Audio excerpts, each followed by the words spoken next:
So recently, I took a trip to Hong Kong, and while I was there, I took some time to tour some of their tool shops. This is a very small tool shop that I'm going in, and it's actually very reminiscent of a lot of the other tool shops that are in the area. So there's many streets that are side by side, all filled with these tiny tool shops. So I wasn't able to go into all of them. But I went into a few of them. Unfortunately, I got there when a lot of them were closing down. So my selection of what I was able to tour was a little bit limited. But one thing I thought was really cool is how much they pack in to these really tiny places. They're able to pack a lot of tools into these tiny locations, and you can see all the way from the floor to the ceiling. And later on, you'll see even on the ceiling, they have tools.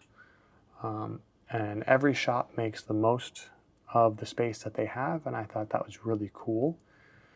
All of these stores that I recorded in were really gracious enough to let me record in them. And I think that the coolest thing about these shops is how small they are. Now here I just showed you the Rubicon brand, which are just rebranded channel lock pliers. And there's a few USA brands there that I've never seen in the US or Canada. And I think maybe they manufacture them there and then they just stay there. Yeah, I don't know if there's any real Hong Kong tool brands or Chinese tool brands, because everything I see here is either, knockoff stuff or rebranded American or European products, and the odd Japanese tool here and there. You can see here, literally we have tools hanging from the ceiling. And bunch of small power tools of different varieties.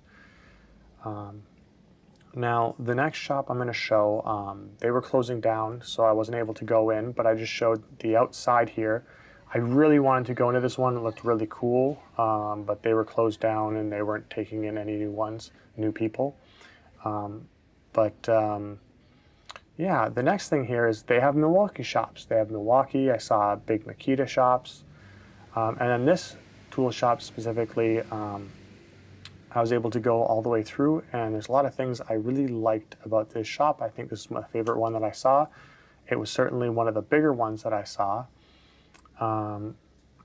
So right off the bat, this one is more about hand tools. You can see here, we just passed that little saw that's part of a utility knife, and I've seen ones like that for the 24 millimeter utility knives, but that was for an 18 millimeter utility knife, and I actually picked that up. You'll see in my next tool haul video. But yeah, so a lot of these shops, I find they do have a variety of everything, but they're more specialized in one area. So some of them have mostly power tools. Some of them have mostly hand tools. This one was mostly hand tools with a spattering of, well, you saw earlier in the video there just now, you saw some Knipex. Here you see some hardware. There's other tool shops that are actually just hardware stores.